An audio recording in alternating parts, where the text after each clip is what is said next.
Thank you very much, senior officers, gentlemen of the press, people from other agencies of government. Good afternoon. I'd love to welcome you all to this press briefing.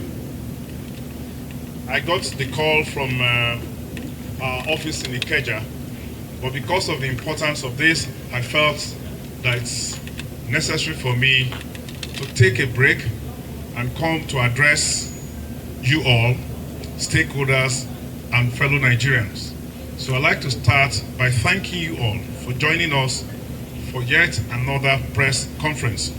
You will recall that in recent months, the service has reported a number of successfully executed interceptions and seizures of illicit drugs, arms and ammunition, illegal wildlife, and petroleum products at various locations, representing a concerted effort to prevent illegal entry and exits into our country through diverse routes and means of conveyance.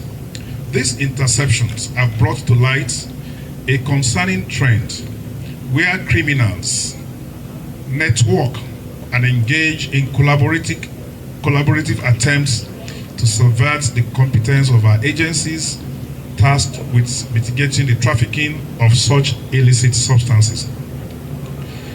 I want to draw your attention to the fact that the misuse and abuse of drugs, particularly cannabis indica and codeine, pose very severe dangers to our society.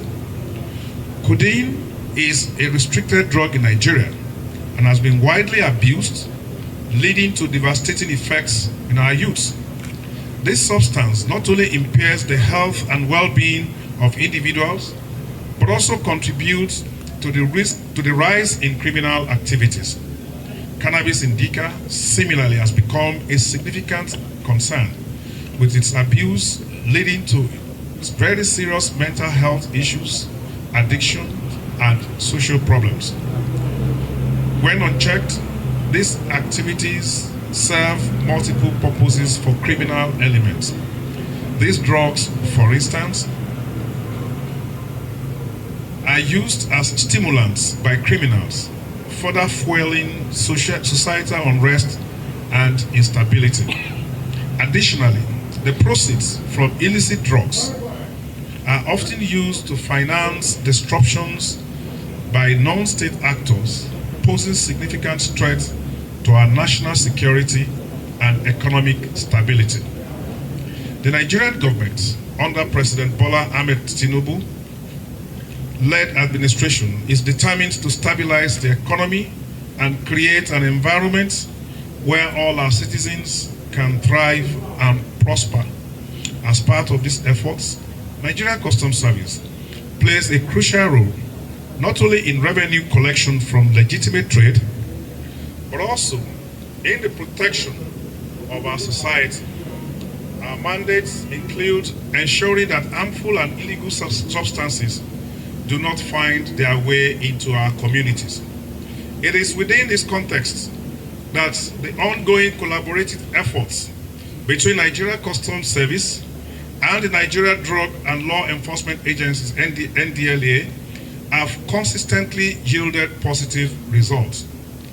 You may recall that in the past, I have reiterated that this synergy between NCS and its partner agencies exemplifies the effectiveness of pooling resources and intelligence, reinforcing the commitment of our agencies to safeguard our borders and protect our citizens from the threats posed by smuggling.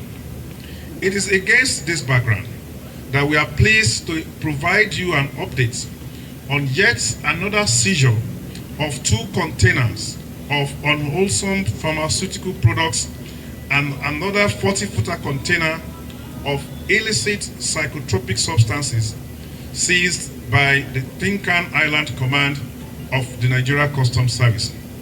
We are seeing all of these items here and across, and the details are as follows. 3 plastic drums containing several packets of cannabis indica, 46 bags of 2,144 packets of cannabis indica, all weighing 1,072 kilograms, seized from 1 by 40-footer container somewhere behind us, number GAOU 669921/5, which was imported from Canada. The approximate street value of the illicit substance is 3,216,000,000 naira only. The second seizure is that of 877 cartons of Bacandine cough syrup with codeine, 200 bottles in 100 milligrams packed in cartons, and 82 cartons of real extra diallophanic sodium 50 milligram tablets, 600 packs per carton, all imported from India. The approximate street value of these illicit pharmaceutical products is 964,339,348 naira only. This single operation, successfully conducted by the Tinkan Highland Port Command, highlights a very troubling trend and evolving tactics of criminality and insecurity in our country. However, it is also evidence of our resolve to remain vigilant and to showcase our ability and determination to intercept and disrupt the activities of those who seek to harm our nation. We will continue to work closely with relevant national and international agencies to conduct operations that lead to this kind of interception. We urge all patriotic Nigerians to continue their legitimate business activities in the port, and they are assured that Customs is actively working with stakeholders to ease the challenges faced by business and the general public. However, beyond this assurance, what we are seeing reinforces some ongoing attempts by some criminal elements using a network of customs agents, Nigeria Customs Service officers, terminal operators to undermine our system. We have seen recently a growing number of containers that are either not examined in the port before they are released, or those that are stamped down into terminals. They left the port on transit, but they neither got to those ports, to those terminals, and some of them found their ways into the premises of the importers for whatever nefarious activities or the other. This amounts to a situation where our processes and our procedures are deliberately compromised for some selfish interests. We are looking beyond the fact of revenue loss. We are looking at situations like this. If this kind of drugs have found their way out of the ports and into the hands of criminal elements, the kind of damage it poses to national security. We have gone very far in identifying those elements within the service and outside the service, and we will not spare any of them. We will not spare the customs officers involved. We will not spare the terminal operators, we will not spare those bonded warehouse operators who use their facilities as sanctuaries for this kind of illegitimate business. I'd like to conclude by appreciating you once again at this press conference where these seizures were highlighted.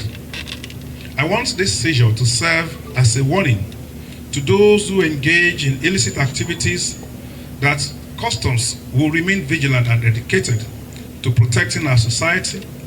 We will be committed to ensuring that the benefits of a stable and prosperous economy are enjoyed by all Nigerians.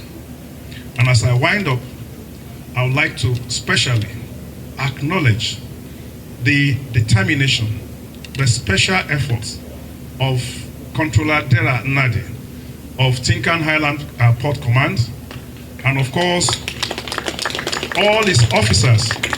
Our business is to dismantle their network, is to confuse them, is to arrest them and bring them to the law. I commend your steadfastness and your consistency in doing this. Once again, my sincere gratitude to all of you for making the date with us. Thank you.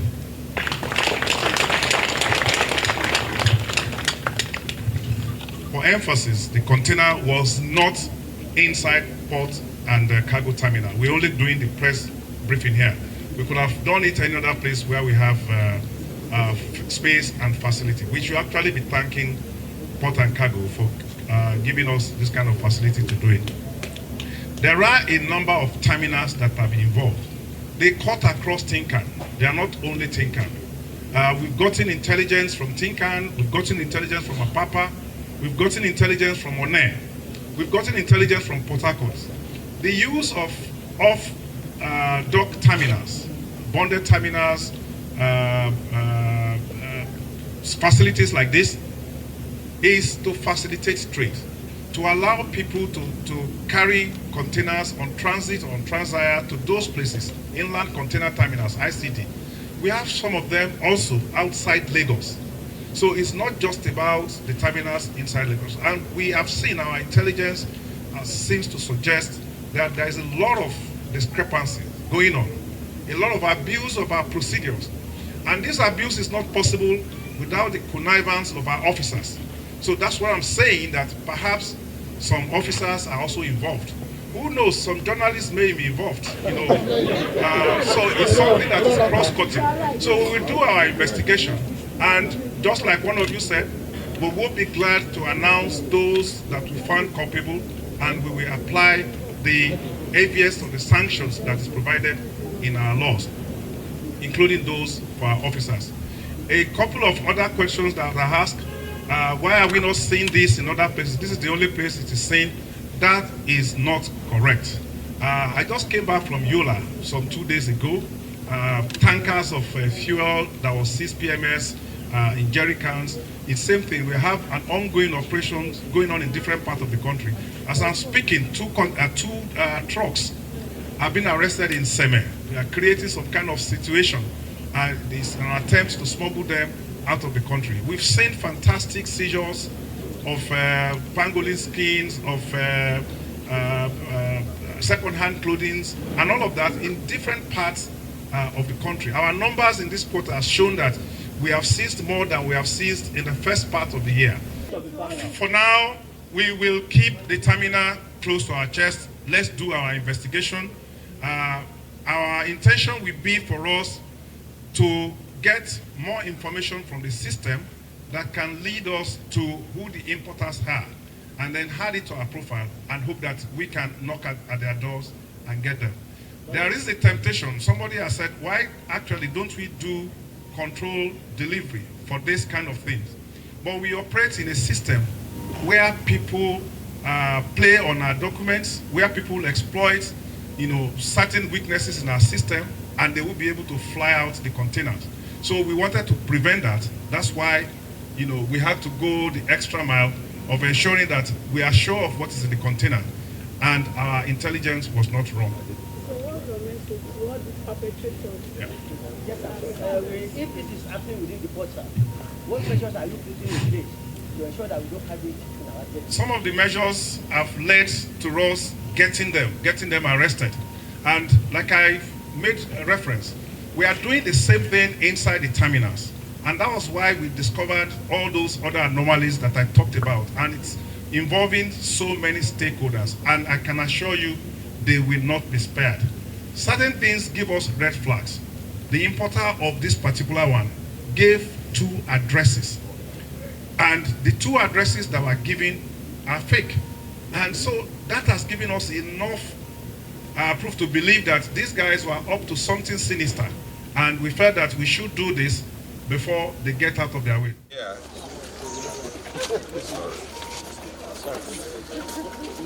And this is the codeine. This has been recorded to have killed so many children.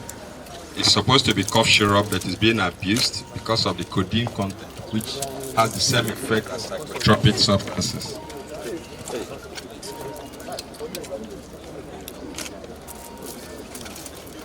There are 877 cartons of this, and each carton contains 200 bottles by 100 mils. So that means 800 times 200 times 100. Thank you, sir.